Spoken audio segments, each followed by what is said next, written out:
ಮುಳಬಾಗಿಲು ತಾಲೂಕು, ಕೋಲಾರ ಜಿಲ್ಲೆ ಮುಳಬಾಗಿಲು ತಾಲೂಕಿಗೆ task force ಸಮಿತಿಯಲ್ಲಿ ಮುಳಬಾಗಿಲು ತಾಲೂಕಿಗೆ 44,45,000 ರೂಪಾಯಿ ಬೋರ್ವೆಲ್, ತುರ್ತು ಬೋರ್ವೆಲ್ ಕೊರೆಯೋದಕ್ಕೆ ನೀರಿನ ಅಭಾವ ಇರುವಂಥ ಹಳ್ಳಿಗಳನ್ನು ಗುರುತಿಸಿ ಸಂಬಂಧಪಟ್ಟ ಇಲಾಖೆಯವರು ಸಂಬಂಧಪಟ್ಟ ಸ್ಥಳೀಯ ಶಾಸಕರಾದ ಸನ್ಮಾನ್ಯ ಶ್ರೀ ಮಂಜುನಾಥ್ ಸರ್ ಅವರಿಗೆ ಸಲ್ಲಿಸಿರುತ್ತಾರೆ.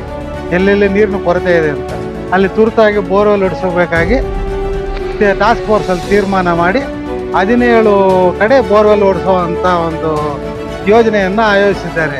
ಇದರಲ್ಲಿ 14 ಹೊಸ ಬೋರ್ವೆಲ್ ಇದೆ, ಇನ್ನು 3 ಬಂದು ರೀಬೋರ್ ಇದೆ.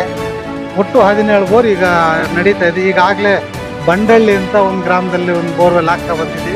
ಇದು 2ನೇದು ಆವಣಿಯಲ್ಲಿ. 2 ಕಡೆ ಸಮಾಧಾನಕರವಾದ ನೀರು ಬಂದಿದೆ. ಇಲ್ಲೊಂದು ಸ್ವಲ್ಪ ಜಾಸ್ತಿನೂ ಬಂದಿದೆ. ಈ ಜನಗಳಂತೂ ಹೇಳ್ತಾ ಇದ್ದಾರೆ, ಈ ಸಮಸ್ಯೆ ನಮ್ಗೆ ತುಂಬ ವರ್ಷಗಳಿಂದ ಇತ್ತು. ಇದೆಲ್ಲ ಇಲ್ಲಿ ಬಂದು ಬೋರ್ ಹಾಕಿರೋದಕ್ಕೆ ಫಸ್ಟ್ ನಿಮ್ಗೆ ಧನ್ಯವಾದ ತಿಳಿಸ್ತೀವಿ. ನಾವಲ್ಲಪ್ಪ, ನಿಮ್ಗೆ ಯಾರು ಇದನ್ನ ಈ ಗ್ರಾಮನ ಆಯ್ಕೆ ಮಾಡಿದರೆ ಅವ್ರಿಗೆ ಧನ್ಯವಾದ ತಿಳಿಸಿ ಅಂತ ಹೇಳ್ತಾ ಇದೀವಿ. ಎಲ್ಲರಿಗೂ ನಮಸ್ಕಾರ. ಇಲ್ಲಿ ನಾವು ಫಸ್ಟ್ ಶಾಸಕರ ಹತ್ರ ಮನವಿ ಮಾಡಿದ್ವಿ.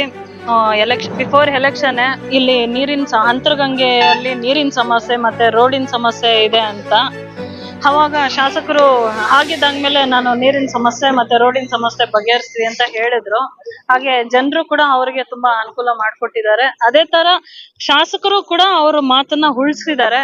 ಇವಾಗ ನೀರಿಂದು ಟಾಸ್ಕ್ ಫೋರ್ಸ್ ಸ್ಕೀಮ್ ಅಲ್ಲಿ ಶ್ರೀರಾಮ್ ರೆಡ್ಡಿ ಅನ್ನೋರು ಮತ್ತೆ ಅವರು ಬೋರ್ವೆಲ್ ಮಾಡಿಸ್ಕೊಟ್ರು. ಶಾಸಕರಿಗೆ ಧನ್ಯವಾದಗಳು ಹೇಳ್ತೀನಿ ಇದಕ್ಕಾಗಿ. ಆಮೇಲೆ ಇದಕ್ಕೆ AWE ಮುರಳಿ ಸರು ಮತ್ತೆ ರವೀಂದ್ರ ಸರು ತುಂಬಾ ಇಲ್ಲ ಆಗತ್ತೆ ಅಂತ ತುಂಬಾ ಭರವಸೆ ಕೊಟ್ರು. ಬೋರ್ ಬಗ್ಗೆ ಅದು ತುಂಬಾ ಬೇಗನೆ ಮಾಡ್ಕೊಟ್ರು. ನಮ್ಮ ಶಾಸಕರಿಗೆ ತುಂಬಾ ಧನ್ಯವಾದಗಳು ಹೇಳಕ್ ಇಷ್ಟಪಡ್ತೀನಿ. ಆಮೇಲೆ ರೋಡಿನ ಸಮಸ್ಯೆ ತುಂಬಾ ಇದೆ. ಆಮೇಲೆ ನೀವು ನೋಡ್ತೀರಾ ಅಲ್ಲಿ ಲೈಟಿನ ಸಮಸ್ಯೆ ನೋಡಿ, ಐಮಾಸ್ ಲೈಟ್ದು ನಾವು ತುಂಬಾ. ಆಮೇಲೆ ಚಿಕ್ಕ ಮಕ್ಕಳು ಇದ್ದಾರೆ, ಆ ಚಿರತೆಗಳು ಇವಾಗಾದ್ರೆ ಬೆಳಗ್ಗೆ ಇವ್ರು ಹೇಳ್ತಾ ಇದ್ರೆ ನಮ್ಗೆ ಬೇಜಾರಾಗತ್ತೆ, ಭಯ ಆಗತ್ತೆ, ಹೆಂಗಿದ್ದಾರೆ ಇವರೆಲ್ಲ ಅಂತ. ಮನೆ ಡೋರ್ ಮುಂದೆನೆ ಚಿರತೆಗಳು ಕೂತ್ಕೊಂಡು ಹೋಗ್ತಾ ಇರತ್ತಂತೆ. ಅದಕ್ಕೆ ಒಂದು ಐಮಾಸ್ ಲೈಟು ಪ್ಲಸ್ ರೋಡಿನ ಸಮಸ್ಯೆ ತುಂಬಾ ಇದೆ.